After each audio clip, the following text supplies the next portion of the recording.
మధురం మధురం నీ వాక్యం నా త్రోవకు దీపం నీ వాక్యం. యేసు నామంలో మీకు శుభములు సమృద్ధిగా కలుగునుగాక.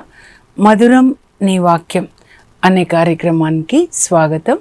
ఈరోజు మనం దేవుడు నాటిన నీతి వృక్షంలో అనే అంశం 4వ భాగం ధ్యానించుకుందామండి.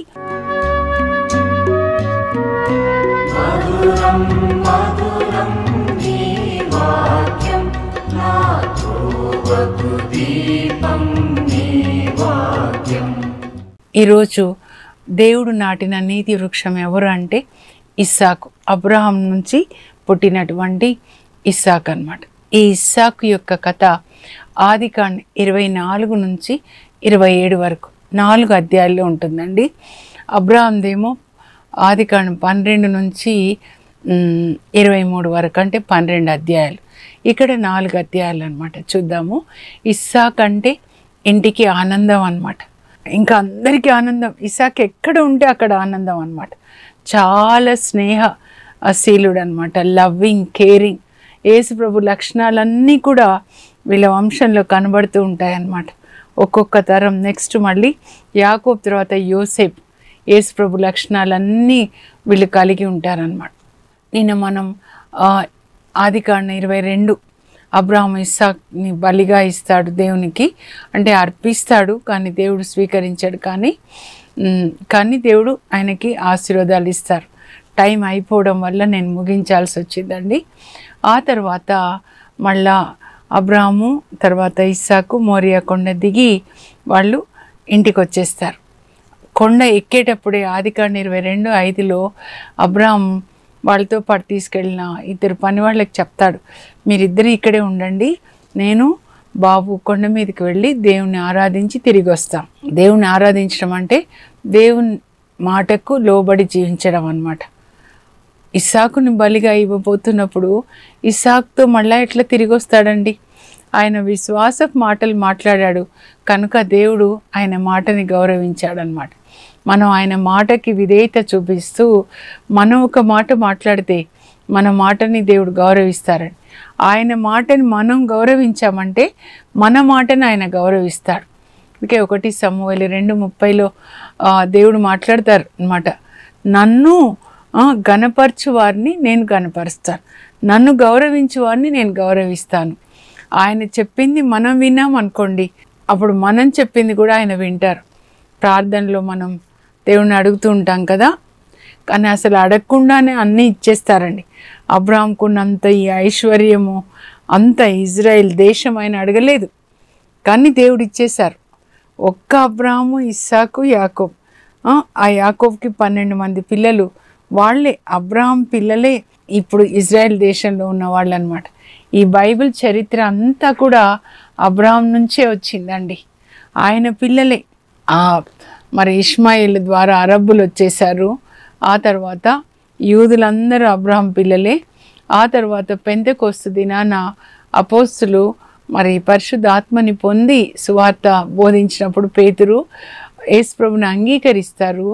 అక్కడే యెరూషలేంలో అబ్రహాం పిల్లలు యూదులు 3000 మంది మొదటిసారి యేసు ప్రభుని అంగీకరించి క్రైస్తవులు అనమాట. సో అక్కడి నుంచే పుడుతుందన్నమాట. ఈ అబ్రహాం పిల్లల నుంచే యూదులు వచ్చేసారు. ఒకవైపు అరబ్బులు వచ్చేసారు, ఇష్మాయిల్ వాళ్ళు. మరి ఇస్సాకు నుంచి యూదులు వచ్చేసారు. మళ్ళీ ఇజ్రాయెల్ ప్రజల నుంచే క్రైస్తవులు కూడా అక్కడి నుంచే వచ్చేసారనమాట. ప్రపంచం అంతటా కూడా వ్యాపించిందనమాట ఇది. అంటే అబ్రహాంను అందుకే అందరూ గౌరవిస్తారండి. హెబ్రోన్లో అబ్రహాం సమాధిని చూడడానికి అందరూ వెళ్తారు. సారా, అబ్రహాం, ఆ తర్వాత రిబెకా, ఇస్సాక్, తర్వాత లియా, యాకోబ్ వాళ్ళ సమాధులు అనమాట హెబ్రోన్లో ఉంటాయి. ఇప్పుడు మన ఆదికాండం 23 అధ్యాయానికి వస్తే ఇంకా వాళ్ళు అబ్రహాము, ఇస్సాకు మోరియా కొండ నుంచి కిందికి వచ్చేస్తారు, ఇంటికి వెళ్తారు, సంతోషంగా ఉంటారు. సారా, అబ్రహాము, ఇస్సాకు చాలా సంతోషంగా ఉంటారు. తర్వాత సారాకి 127 సంవత్సరాలు వచ్చినప్పుడు, అంటే ఇస్సాకి 36 వచ్చినప్పుడు సారా మరణిస్తుందండి. 23 అధ్యాయం. అబ్రహాము చాలా ఏడుస్తాడంట.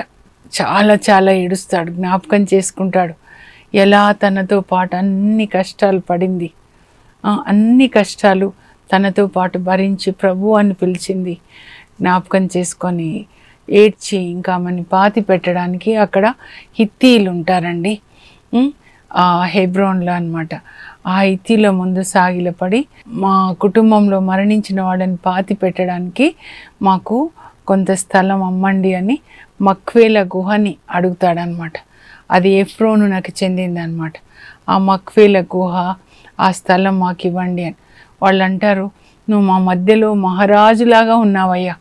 చూడండి అబ్రహాంని వాళ్ళు ఏమంటున్నారంటే, అక్కడ హెబ్రోన్లో హిత్తీలు ఉన్నారనమాట, మహారాజులాగా ఉన్నాడంట. అన్యులు అంటున్నారు అలా ఉన్నాడంట. అన్యులు మనల్ని చూసినప్పుడు అనాలి, మీరు మహారాజు మహారాణిలాగా ఉన్నారని. దేవునికి విధేయించే వాళ్ళు ఎక్కడ ఉన్నా మహారాజులేనండి, మహారాణులే. నీవు మా మధ్యలో మహారాజులాగా ఉన్నావు, నీకు అమ్మడం ఏంటయ్యా, నువ్వు ఉచితంగా తీసుకో అని అంటారనమాట. అలా వద్దు, నాకు ఉచితంగా నేను ఏది తీసుకోనని చెప్తాడు. అప్పుడు ఎంత దాని వెల చెప్పండి అంటే వాళ్ళు 400 తులాల వెండి అంటారు. అప్పుడు వాళ్ళందరి ముందు తూచి ఎఫ్రోను నాకు ఇస్తాడు. అంటే ఆ మక్వేల గుహ అదంతా కూడా అక్కడ పొలము ఆయనదన్నమాట. అందరి ముందు తూచి ఇదిగో మీరు చెప్పిన ధర ఇస్తున్నానని ఇచ్చి దాన్ని కొంటాడనమాట. అక్కడ అబ్రహాం కొన్న దాంట్లో చూడండి, అబ్రహాము, ఇస్సాకు, యాకోబులు వాళ్ళ భార్యలు అనమాట. ఇప్పటికి కూడా అక్కడ వెళ్ళి చూస్తే ఆ సమాధులు ఉంటాయి. మళ్ళీ అవి కూడా యూదులకి ఒకటి అబ్రహాంది వస్తే మళ్ళీ ఇస్సాకుదేమో అరబ్బులకు అనమాట. అవి కూడా పంచుకుంటారండి వీళ్ళ దాంట్లోకి, వాళ్ళు రాకూడదు అట్లా. ఒక తండ్రికి పుట్టిన బిడ్డలే, ఒక రక్తమే. అయితే సారా చనిపోయిన తర్వాత ఆ ఇంట్లో ఇంకా ఆడవాళ్ళు లేకపోతే దీపంలో ఎలా ఉంటుందండి. అబ్రహాము తర్వాత ఇస్సాకు కూడా ఎంతో ఇష్టం అమ్మ. మరి ఇంకా ఇస్సాక్కి 40 సంవత్సరాల వయసు వచ్చినప్పుడు, అంటే సారా మరణించిన తర్వాత 4 సంవత్సరాలకి ఇస్సాక్కి 40 సంవత్సరాలు వస్తాయి. దేవుణ్ణి అడుగుతుంటాడు అబ్రహాం, బాబుకి పెళ్లి చేయాలి కదా అని. అప్పుడు దేవుడు చెప్తారు, ఇక్కడ అమ్మాయిల్ని, కనానీయ పిల్లల్ని ఎవరిని ఇచ్చి పెళ్లి చేయొద్దు, మీ తమ్ముడు అక్కడికి పంపించు. హారాన్లో మీ తమ్ముడు ఉన్నాడు నాహోరు, ఆ నాహోరు కొడుకు బెతువేలు కుమార్తె రిబెక్కాని నేను ఇస్సాకి భార్యగా నిర్ణయించాను. దేవుడు తండ్రికి చెప్తున్నాడండి తన కొడుక్కి ఏ అమ్మాయి నిర్ణయించాడో. ఇది యవ్వనస్తులందరూ తెలుసుకోవాలి. మీ పెళ్ళి మీరు చేసుకోకూడదు, మీ తల్లిదండ్రులకు దేవుడు తెలియపరుస్తారు. చాలా ప్రార్థించవలసిన విషయం ఏంటంటే యవ్వనస్తులు, మీ పెళ్ళి, ఎందుకంటే చాలా ముఖ్యమైనదన్నమాట. మీ భార్య ఎలా ఉంటుంది, ప్రార్థించే అమ్మాయిగా దేవునితో కనెక్ట్ అయిపోయి మిమ్మల్ని కనెక్ట్ చేసి, అబ్బాయిలకి చెప్తున్నాను, మీ పిల్లల్ని దేవునిలో పెంచే అమ్మాయి మీ ఇంటికి, మీకు భార్యగా, మీ ఇంటి కోడలుగా రావాలి. అప్పుడు దేవుడు చెప్పినప్పుడు మరి 650 కిలోమీటర్స్ అండి వీళ్ళు ఉంటున్న ఈ కానా దేశం నుంచి అక్కడ, అంటే ఇక్కడ మమ్రేలో ఉన్నారు కదా, అంటే ఇక్కడ వీళ్ళు మమ్రేలో ఉన్నారు. ఈ వాళ్ళ తమ్ముడు ఉన్నది ఎక్కడంటే హారాన్ అనమాట. మ్యాప్లో చూపించాను చూడండి నిన్న. అక్కడి నుంచి 650 మైళ్ళు అనమాట. అప్పుడు తనకి నమ్మక పాత్రుడైన సేవకుడు ఎలియాజర్కి చెప్తాడు, ఇదిగో అక్కడ వెళ్ళి నా కొడుకు ఇస్సాక్కి నువ్వు అమ్మాయిని తీసుకొని రావాలని డీటెయిల్స్ అన్నీ చెప్తాడు. నా తమ్ముడు పేరు నాహోరు, నా తమ్ముడు కొడుకు పేరు బెతువేలు, ఆ అమ్మాయి పేరు రిబెక్కా అని.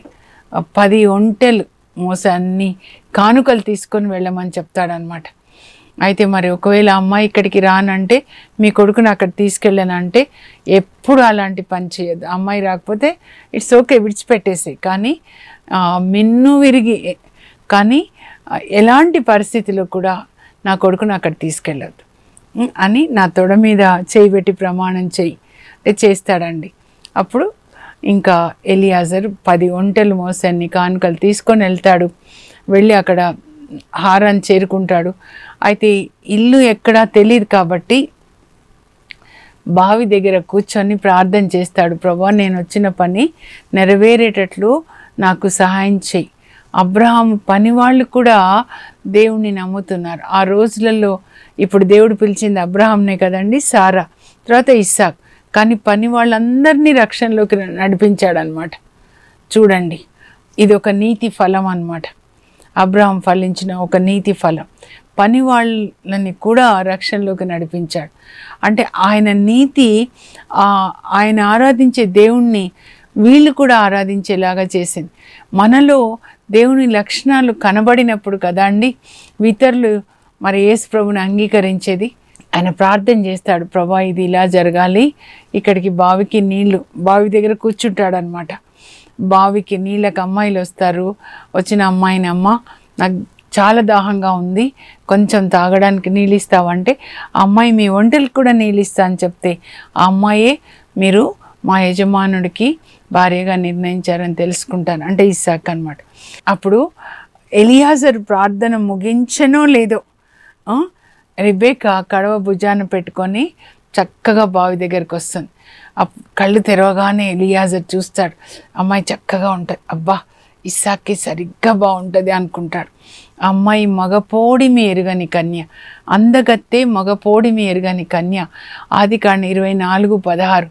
అమ్మాయిలందరికీ చెప్తున్నాను, మీ వివాహానికి ముందు ఎవ్వరు మిమ్మల్ని తాకకూడదు. అప్పుడే పరిశుద్ధ ఆత్మ మిమ్మల్ని ఆవరించి ఒక మంచి భార్యగా దేవాలయంలో అభిషేకిస్తాడు. అమ్మాయి కానీ అబ్బాయి కానీ. మనకు కావాల్సింది పరిశుద్ధత అండి. యేసు ప్రభు బిడ్డలు పరిశుద్ధంగా ఉండాలి, మీ దేహం పరిశుద్ధంగా ఉండాలి. అలా ఉంటుందన్నమాట. తర్వాత ఆ అమ్మాయిని నీళ్ళు అడుగుతాడు, పోస్తుంది. అలా చూస్తుంది, ఆ తొట్టి చుట్టూ 10 ఒంటెలు కట్టేసి ఉంటాయన్నమాట. మీ ఒంటెలకు కూడా నేను నీళ్ళు పోస్తా అండి అంటుంది. నీళ్లు తీసుకొచ్చి పోస్తుంది. బావిలోకి దిగాలి, మెట్ల బావి, తేవాలి, పొయ్యాలి. ఎన్ని నీళ్ళు తాగుతాయండి? ఒక్కొక్క ఒంటె 30 నుంచి 60 గ్యాలన్ల నీళ్ళు తాగుతాయంట. అంటే అమ్మాయి ఎంత కరుణ కలిగిన అమ్మాయి. అప్పుడు అమ్మాయిని పిలిచి అడుగుతాడు, అమ్మాయి ఎవరమ్మాయి చెప్పమ్మా అంటే అమ్మాయి చెప్తుంది, మా తాత అండి, మా తాత నాహోరు, మా నాన్న బెతువేలు అండి, నేను బెతువేలు కూతురండి అని. అబ్బా దేవునికి వందనాలు చెప్తాడు. కరెక్ట్, నా యజమాని చుట్టాల దగ్గరికే తీసుకొచ్చాడని. ఇంకా ఆయన తీసుకొచ్చిన గాజులు 10 తులాల గాజులు తీసి ఆ అమ్మాయికి తొడుగుతాడనమాట. తొడిగి తర్వాత ఇంకా ముక్కు పొడిగా కూడా పెట్టేస్తాడు. అంటే ఎంగేజ్మెంట్ అనమాట. అమ్మాయి చాలా బాగున్నాయి అనుకొని వెళ్ళిపోతుంది. ఇంకా అప్పుడు వాళ్ళ అన్నయ్య చూస్తాడు. ఇంటికి వెళ్ళిన తర్వాత లాభాన్ అనమాట, ఏంటి ఇట్లా, ఏంటి ఇవన్నీ, నీళ్ళ కోసం పోయినావు, ఇవన్నీ ఏంటంటే ఎవరో ఒక ఆయన పెట్టేశాడులే అన్నయ్య అంటుంది. అప్పుడు ఆయన గబగబా లాభాన్ అక్కడికి వస్తే ఈయన ఇక్కడే కూర్చుంటాడు. ఎవరయ్యా మీరంటే చెప్తాడనమాట. అప్పుడు ఎలియాజరు, నేను అబ్రహాం యొక్క దాసుడినండి, నా పేరు ఎలియాజరు, చాలా ఆశీర్వదించారు. మా పెద్ద తాతయ్య అబ్రహాం అక్కడి నుంచి వచ్చావా, తొందరగా రా అని తీసుకెళ్తాడు. అందరు రండి రండి రండి అని. ఎందుకంటే అబ్రహాం ఇక్కడి నుంచి వెళ్ళి ఇప్పుడు ఎన్ని సంవత్సరాలు అవుతుంది అంటే 65 సంవత్సరాలు అయిందనమాట. 65 సంవత్సరాలు రాకపోకలు లేవు. ఇప్పుడు చాలా రోజుల తర్వాత రండి రండి అందరూ వచ్చేస్తారు. పెద్ద తాతయ్య ఇంట్లోంచి వచ్చారా, ఎలా ఉన్నాడు మా తాతయ్య, మా పెద్దమ్మ ఎలా ఉంది అంటే అన్నీ చెప్తాడు. ఒక బాబు పుట్టాడండి, పెద్దమ్మ మరణించారు, ఇప్పుడు బాబుకి 40 సంవత్సరాలు, పెళ్లి చేయాలి, ఇక్కడి నుంచే తీసుకొని రమ్మని చెప్పారు, అందుకని నేను ఇక్కడ వచ్చాను. అప్పుడు వాళ్ళందరూ ఎంత సంతోషము. ఇది దేవుడు చేసిన పెళ్ళి అంటారనమాట. ఆదికాండం 24:50. దేవుడు చేసిన పని మేమెందుకయ్యా కాదంటాము, ఒకసారి అమ్మాయిని అడుగుతాము అని చెప్పేసి అడుగుతారు. వెళ్తావా ఈయనతో, ఈ మనిషితో పెద్ద తాతయ్య కొడుకుని చేసుకుంటావంటే చేసుకుంటా అంటుంది. అప్పుడు ఆయన తెచ్చిన కానుకలన్నీ తీసి, ఇవన్నీ ఆభరణాలండి, కాబోయే కోడలికి పట్టుబట్టలు, వాళ్ళ తోడబుట్టిన వాళ్ళకి, అమ్మకి, నాన్నకి అందరికీ ఇస్తారు. ఇంకా భోంచేసి మరుసటి రోజు బయలుదేరుతారు. అన్నయ్య లాభాన్ని ఆశీర్వదిస్తాడు. చెల్లి, మా బంగారు చెల్లి, దేవుడు నీ కడుపు పండించి గంపెడు పిల్లల్ని నీకు ఇచ్చుదురుగాక, నీ పిల్లలు శత్రు దేశంలను వశం చేసుకొందురుగాక. లాభాను అన్యుడు ఆశీర్వదిస్తున్నాడు. అందుకే ఇజ్రాయేల్ ప్రజలు శత్రు దేశాన్ని ఆక్రమించుకుంటారనమాట. ఇంకా అమ్మాయి వచ్చిన తర్వాత అప్పటికి వచ్చేసరికి ఎలియాజరు ఒంటెల మీద తీసుకొస్తున్నాడు కదా, ఇస్సాకు పొలంలో పనిచేస్తూ ఉన్నాడు. అంటే పెళ్ళి అంతస్తులోకి అడుగుపెట్టే అబ్బాయి కష్టపడి పనిచేసి భార్య పిల్లల్ని పోషించుకోవాలన్నమాట. అప్పుడు ఎవరు ఆయన అని అడుగుతుంది అమ్మాయి. రిబెకా అడిగితే నీ కాబోయే భర్త ఆయనే మా యజమానుడు అంటే వెంటనే ముసుగు వేసుకుంటుందండి. ఒంటె దిగి ఇంకా ఎలియాజరు అమ్మాయిని తీసుకొని వచ్చి ఇస్సాకు అప్పగిస్తాడు. అప్పుడు ఇస్సాకు అమ్మాయిని పెళ్లి చేసుకుంటాడు. తర్వాత ఆమెని కాలు కింద పెట్టకుండా చూసుకుంటాడంట. రిబెక్కా కూడా తల్లి ప్రేమను అందిస్తుందంట. అప్పుడు ఇంకా తాతయ్య తాతయ్య అని పిలుస్తుంది కదా అబ్రాహాంని. అప్పటికే 140 సంవత్సరాలు. అంతా ఇంకా సారాలాగే వంట చేసి సారాలాగే అలా ఉంటే అచ్చు అమ్మలాగే ఉంది కదా నానంటే, అవునరా మీ అమ్మని చూసినట్టే అనిపిస్తుంది అని తాతయ్య తాతయ్య అని ఆయనని కాలు కింద పెట్టకుండా చూసుకుంటుంది అనమాట మావయ్యని. కనుక దేవుడు ఏం చేస్తారంటే ఇస్సాకు రిబెకాని కాలు కింద పెట్టకుండా చూసుకునేలాగా చేస్తాడనమాట. చూసారా రిలేషన్? పెళ్ళి కాగానే అత్త మామల్ని గౌరవించకుండా కాదు, అలా చేస్తుంది. మావయ్యని కాలు కింద పెట్టకుండా 35 సంవత్సరాలు వీళ్ళ పెళ్ళి తర్వాత 35 సంవత్సరాలు ఉంటాడనమాట. ఇంకా పెళ్ళి అయిపోయిన తర్వాత అండి 20 సంవత్సరాలు పిల్లలు ఉండరు. అప్పుడు ఒకరోజు నేను అనుకుంటాను, నా ఊహ అనమాట, ఒక ఫంక్షన్కి వెళ్తే నువ్వు గొడ్రాలు ఇలా చేయొద్దు అంటారు కదా, అలా ఏడ్చుకుంటూ వస్తే ఇస్సాకు అమ్మో ఏమైంది అంటే ఇలా జరిగిందండి, అవమానించారు. అప్పుడు ఇస్సాకు రిబెకా కొరకు ప్రార్థన చేస్తాడు. నా భార్య గర్భం తెరిచి నా భార్యకి సంతాన భాగ్యం ఇవ్వండి, ఆమె ఇలా ఏడవడం నేను చూడలేనని. ఆదికాండం 25:21 అండి. ఇస్సాకు ప్రార్థించగానే దేవుడు ఆమె గర్భం తెరిచి కవల పిల్లల్ని ఇస్తారు. ఇంటి యజమానుడు భర్త భార్యని ఆశీర్వదించాలి. మీరు ఏది ఆశీర్వదిస్తారో 2 అంతలుగా దేవుడిస్తారు. నా భార్యకి మంచి ఆరోగ్యం, బైబిల్ జ్ఞానం ఇవ్వండి, పరిశుద్ధంగా ఉండాలి, దైవభీతి కలిగి ఉండాలి, పిల్లల్ని దేవునిలో పెంచాలి, ఇల్లు శుభ్రంగా పెట్టుకోవాలి, పొదుపుగా ఉండాలి. సామెతలు 31:10-31 అవి తీసుకొని భర్తలకి చెప్తున్నా మీ భార్యల్ని ఆశీర్వదించండి. ఇలా ఉంది అలా ఉంది అని కాదు, అక్కడ చక్కగా ఉంటుంది అన్నమాట. సామెతల్లో తలుకు బెలుకులు నమ్మరానివి, తెల్లగా ఉందని చూసి పెళ్లి చేసుకోకండి. అహాబ్ రాజు అలాగే చేసుకుంటాడు జెజబెల్ని, వంశం నాశనం అయిపోతుంది. అలా కాదు, తలుకు బెలుకులు నమ్మరానివి, అందము నిల్చున్నది కాదు, మోసకరం, కానీ దేవుని పట్ల భయభక్తులు కల మహిళ మెచ్చుకోదగినది. మగవాళ్ళకి చెప్తున్నాను, మీ భార్య ప్రార్థించే అమ్మాయిగా దేవునితో కనెక్ట్ చేసి మీ కొరకు పిల్లల కొరకు ప్రార్థించాలి. హంగేరి ఎలిజబెత్ అమ్మలాగా ఈ అమ్మాయి కూడా రిబెకా గర్భం ధరిస్తుంది కదా, కడుపులో పిల్లలు పోట్లాడుకుంటున్నారంట. అప్పుడు ఆమె కూడా ప్రార్థిస్తుంది, ప్రభా వీళ్ళు కడుపులోనే పోట్లాడుకుంటున్నారు ఏంటి, ఇంకా పుట్టిన తర్వాత ఎలా ఉంటారు అని. అప్పుడు దేవుడు ఆమెతో మాట్లాడతారంటే పిల్లల కొరకు తల్లి ప్రార్థిస్తుంది అనమాట. నువ్వేం బాధపడకమ్మా, నీ కడుపులో ఉంది 2 కవలలు కాదు, 2 దేశాలు ఉన్నాయి, విరుద్ధమైన దేశాలు. మరి పెద్దవాడు చిన్నవాడికి బానిస అవుతాడు. అంటే చిన్నవాడు గొప్పవాడు. కడుపులో ఉన్నప్పుడే చిన్నవాడి మీద ఈమెకు ప్రేమ వచ్చేసిందండి. పుట్టిన తర్వాత పెద్దవాడు పుట్టగానే వాడి మడిమని పట్టుకొని చిన్నవాడు పుడతాడు, యాకోబ్. యాకోబ్ అంటే మోసగాడు, మడిమని కూడా, అన్న మడిమని పట్టుకొని పుడతాడనమాట. ఇంకా అన్నకంతా ఇవి వెంట్రుకలు ఉంటాయి ఒంటి నిండా, అందుకని ఆయనకి ఏసావు అని పేరు పెడతారనమాట. ఇంకా చిన్నవాడు యాకోబ్ కదా, అన్న మడిమ పట్టుకొని పుట్టాడని ఆయనకి యాకోబ్ అని పేరు పెడతారు. ఇంకా ఆ తర్వాత ఆదికాండం 26కి వచ్చేద్దామండి. ఇక్కడ కరువు వస్తుంది అనమాట. వీళ్ళు ఉంటున్న ఈ కానా దేశంలో కరువు వస్తుంది. అప్పుడు ప్రక్కన ఫిలిస్తీయ దేశం ఉంటుందన్నమాట. అప్పుడు ఫిలిస్తీయ దేశానికి వెళ్తాడు ఇస్సాకు అనమాట. వెళ్ళినప్పుడు కానీ అక్కడ ఆయనకి నచ్చదు, ఫిలిస్తీయ దేశం నచ్చదు.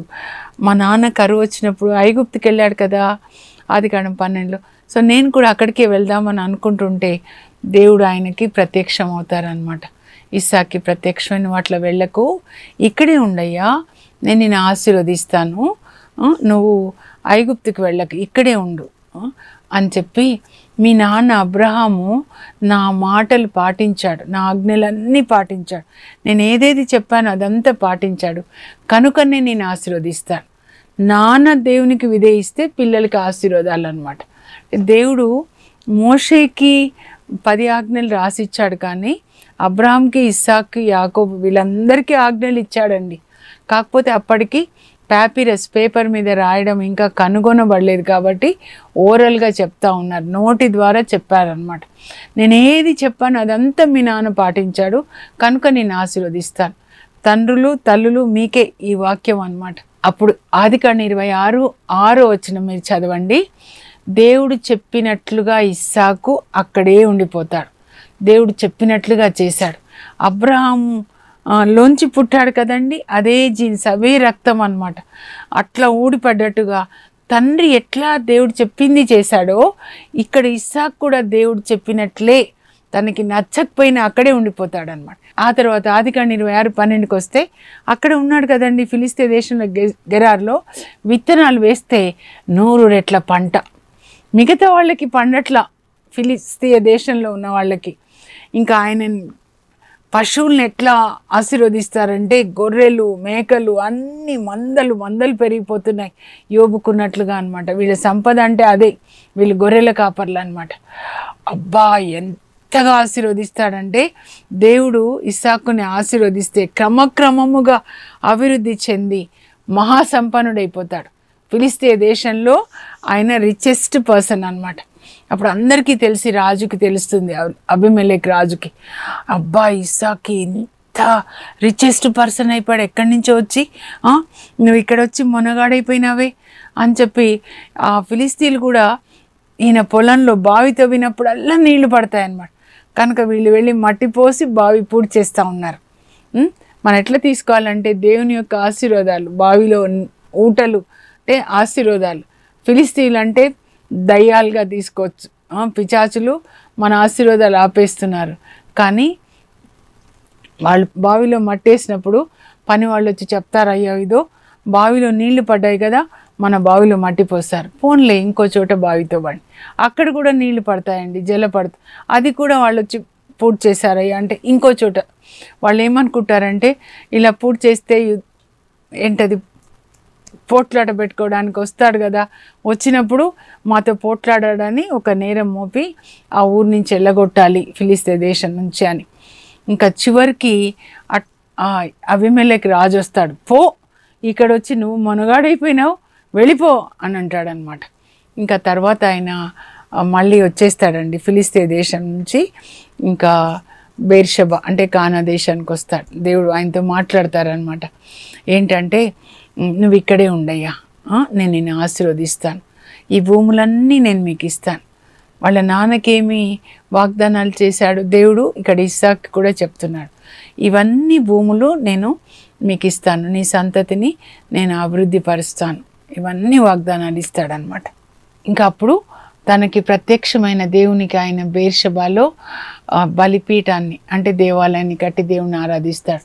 వాళ్ళ నాన్న ఏమేం చేశాడు చూస్తున్నాడు కదండి. ఈయన కూడా అలాగే ఇది ఒక ఫలం అన్నమాట, నీతి ఫలం. దేవుడు చెప్పినట్లుగా చేశాడు, అది ఒక ఫలం, మనం తినాలి అన్నమాట. తర్వాత ఇక్కడ చూడండి, వాళ్ళు బావులు పూర్తి చేస్తూ ఉంటే అప్పుడు ఈయన పోట్లాట పెట్టుకోడు, ఇది కూడా మనం నేర్చుకోవాలి. తర్వాత దేవునికి బలిపీఠాన్ని కడుతున్నాడు, మన హృదయంలో కట్టుకోవాలన్నమాట, మన ఇంట్లో కట్టుకోవాలి బలిపీఠం, కుటుంబ ప్రార్థన. ఆ తర్వాత ఆయన ఇంకా బెర్షెబాలో ఉన్నాడు కదా, అప్పుడు అబీమెలెకు రాజు ఫిలిస్తీయ రాజు వెళ్ళగొట్టేశాడా. అప్పుడు ఇస్సాకు దగ్గరకు వచ్చి, అయ్యా నీకు దైవ బలం ఉంది, అందుకే ఎక్కడున్నా కూడా నువ్వు అభివృద్ధి చెందుతున్నావు, కాబట్టి నీతో ఫ్రెండ్షిప్ చేసుకోవడానికి వచ్చాను అని చెప్తే అప్పుడు వెళ్ళగొట్టారు కదా అంటాడు. కానీ రండి అని పిలుస్తాడనమాట. పిలిచి మంచి విందు ఇస్తాడు. ఇద్దరం ఫ్రెండ్స్ అని ఇద్దరు ఒప్పందం చేసుకుంటారు. తర్వాత ఆయన వెళ్ళిపోతాడనమాట. అంటే శత్రువులు కూడా మిత్రులుగా మారే అంత మంచి మనిషి అన్నమాట. మనం కూడా మనకి అపకారం చేసిన వాళ్ళకి మళ్ళా మనము తిరిగి ఉపకారం చేయాలండి. ఆ తర్వాత చూస్తే 27 అధ్యాయం అండి. టైం అయిపోయింది, అందుకే క్లోజ్ చేస్తున్నా. ఇంకా కొడుకులు ఇద్దరు పెద్దవాళ్ళు అయిపోతారు, 40 సంవత్సరాలు. ఇస్సాకు వృద్ధుడైపోతాడు. ఈ ప్రేమ జంట ఎంతో ప్రేమగా ఉంటారు. కానీ ఇస్సాకేమో పెద్ద కొడుకు ఇష్టము, తల్లికేమో చిన్న కొడుకు ఇష్టము. ఈ కవల పిల్లలకి ఇప్పుడు ఏమవుతుంది చూడండి.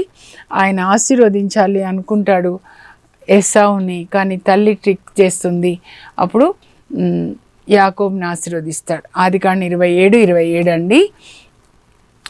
కొడుకుని దగ్గరికి తీసుకుంటాడు. ఇస్సాకి కళ్ళు కనపడవు. కొడుకు యాకోబు 40 సంవత్సరాలు.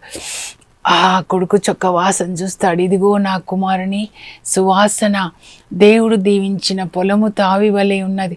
దేవుడు ఆకాశం నుండి నీ చేలలో సకాలంలో వానలు కురిపించునుగాక, నీ పంటలు పుష్కలంగా పండునుగాక, నీ గాదెల నిండా ధాన్యం ఉండునుగాక, నీ సోదరుని తనయులు నీకు బానిసలగుదురుగాక, నిన్ను దీవించిన వారు దీవించబడుదురు, నిన్ను శపించిన వారు శపించబడుదురు. అన్ని దీవెనలు ఇస్తాడండి. అలాగే 28లో కూడా చూస్తే 3లో నానా దేవుణ్ణి ఇల్లు దీవించి 10 ఇళ్ళుగా చేయునుగాక అని ఆశీర్వదిస్తాడనమాట. సో ఇవన్నీ కూడా ఒక్కొక్కటి ఒక్కొక్క నీతి ఫలం. మనం మన పిల్లల్ని ఆశీర్వదించాలి. ఇప్పుడు ఇస్సాకు నీతిలో ముఖ్యమైన అంశాలు చదువుతానండి, మీరు స్క్రీన్ మీద చూడండి, రాసుకునండి. దేవుడు నాటిన నీతి వృక్షంలో ఇస్సాకు 4వ భాగం అండి. ఇస్సాకు రెబెకాల వివాహం దేవుని చిత్తానుసారంగా వారు ప్రేమగా జీవిస్తారు. ఇస్సాకు ప్రార్థన రెబెకా కొరకు. ఇస్సాకు విధేయత. ఇస్సాకు దేవుడు చెప్పినట్లుగా చేస్తాడు. విధేయతకు దీవెన 100 రెట్ల పంట పండుతుంది. ఇస్సాకు స్నేహశీలి, అబీమెలెకుతో స్నేహం చేస్తాడు. ఇస్సాకు తన కుమారుని దీవిస్తాడు. నీతిమంతులకు దీవెన 112వ కీర్తన అండి, 2-9 వరకు కొంచెమే చదువుతాను. నీతిమంతుని బిడ్డలు దేశంన బలవంతులగుదురు, అతని వంశం వారు దీవింపబడుదురు. కలిమియు సంపదయు వాని ఇంట నుండును, వాని నీతి నిత్యము నిలుచును. ఇప్పుడు ఈ వాగ్దానాలన్నీ కూడా ఇస్సాకుకి నెరవేరాయండి. వాళ్ళ నాన్న దేవునికి విధేయత చూపించాడు. ఆ దీవెనలన్నీ ఇస్సాకు వచ్చాయన్నమాట. ప్రార్థన చేసుకుందాం. పరలోకపు మా తండ్రి, మీ పరిశుద్ధ నామమునకు స్తోత్రం కలుగును గాక. ప్రభా, ఇస్సాకు రెబెకాల వివాహం మీ చిత్తానుసారంగా తల్లిదండ్రుల చేతుల మీదుగా పెద్దలు దీవించి చేశారు కనుక మీ సన్నిధి వాళ్ళతో ఉంది. ఇస్సాకు రెబెకాని కాలు కింద పెట్టకుండా చూసుకున్నాడు.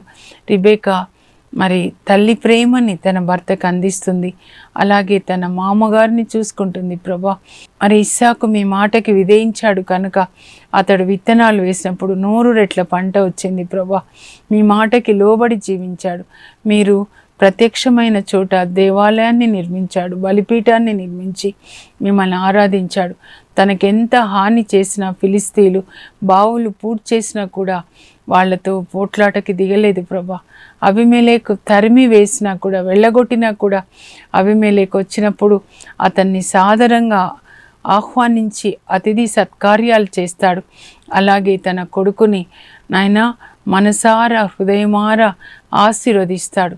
అలా తల్లిదండ్రులకు విధేయత కలిగి జీవించాడు, మీకు విధేయత కలిగి జీవించాడు. భార్యని కాలు కింద పెట్టకుండా చూసుకున్నాడు, ఇరుగు పొరుగు వారితో స్నేహంగా జీవించాడు, పిల్లల్ని ఆశీర్వదించాడు. ఆ విధంగా మేము కూడా మీరు నాటిన నీతి వృక్షంగా ఉంటూ నీతి ఫలాల్ని ఫలించే కృపని మాకు దయచేయండి. యేసు నామంలో అడుగుచున్నాం తండ్రి, ఆమేన్. మీరు కూడా దేవుడు నాటిన నీతి వృక్షాలుగా నీతి ఫలములను ఫలించే కృప దేవుడు మీకు దయచేయను గాక. God bless you. Have a blessed day.